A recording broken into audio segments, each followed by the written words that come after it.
Welcome back, guys, to another video. Today, I want to talk about feel. Feel is one of the least talked about ways to improve your golf game without having to actually work on your swing. Now, feel is basically your connection with the golf ball and your understanding of how a ball is going to react under certain situations and how far a ball might go. So to me, I think feel is kind of covered by three different things. I think it's covered by distance control, reading lies, and assessing wind conditions. I want to do a little bit of a series, kind of talking about different aspects of feel when it comes to like long game, short game, and putting. And let me know what you guys think. If you want to see more stuff like this, just let me know. Now remember, guys, I am not a teaching professional. I'm not a professional golfer. I'm just an amateur golfer that's played collegiately for a national championship winning team. So take my lessons with a grain of salt. So I grew up playing golf. I never understood the concept of feel until I took my roommate from college. He was from Tokyo, Japan. I took him to play golf for the first time and I threw a few balls down on the putting green. And I told him to hit the ball to the hole.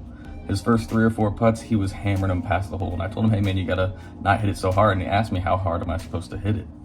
And it made me think. I thought, well, I'm not really sure how to explain how hard to hit a ball. And it made me really understand the concept of feel. I mean, how do you understand how far to hit a ball, how hard to hit it if you don't know the exact yardage, or how much wind is going to affect your ball, or how much the lie is going to affect your ball? There's a lot of different variables when it comes to golf that will affect your golf ball and will affect how the ball reacts when it hits the green, or affect how the ball comes off your club face. So I kind of want to start a little series and kind of talk about it. To me, it's an incredible way to improve your game without actually having to work on your swing. Now keep in mind, guys, there's no replacement for practice. There's absolutely no way to improve your feel without practicing. But we can talk about a few things I've done throughout my past that I think helped me develop a good sense of feel. And we'll start today with a little bit of long game feel. And then the next video will be on short game. And lastly, we'll talk about feel with the putter. So I don't know if you guys have ever seen the clip of Tiger Woods hitting range balls. He kind of walks up on the first few and just hits a few balls out there about 10 or 15 yards. And then he's trying to chip the ball close to see how close he can get it to that ball.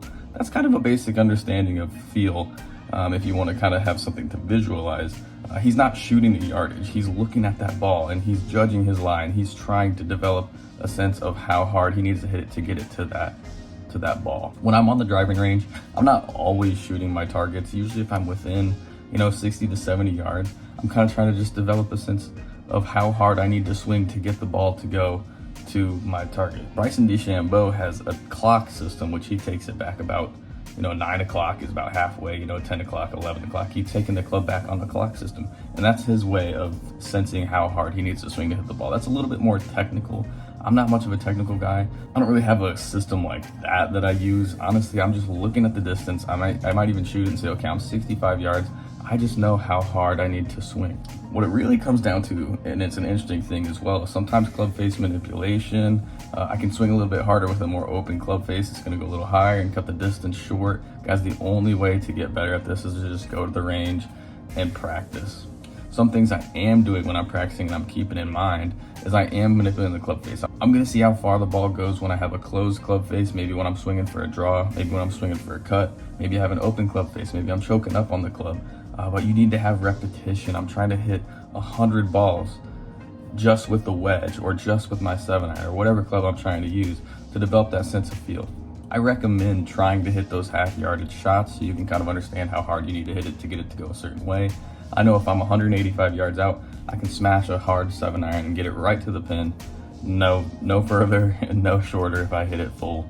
But when it comes down to, okay, my 8-iron only goes 178, how am I going to cover that distance in between? Well, I'm going to have to take a 7-iron and swing it a little softer. So there's a few ways to kind of work on that. And that's where you really are going to find yourself improving distance control. You're going to have to go to the range. You're going to have to work on that club face control. You're going to have to work at manipulating heights and working on manipulating. And guys, if you can improve that kind of aspect of your game, I'm telling you, you're going to save so many shots per round. And this is just one single way you can do it, guys. Check out the next video. We're going to be talking about short game. And hopefully these tips help you guys. I want you to think about feel when you're on the golf course the next time. And when you're at the range, practice with that purpose. I want you to take clubs. I want you to try and hit yardages that aren't exactly full. I want you to take wedges and try and look at a target and feel about how hard you need to hit that ball to get it to the target. But anyway, guys, thanks so much for watching. Keep liking these videos. Keep watching them. We appreciate you guys so much. Thanks again. Hit that like button and subscribe.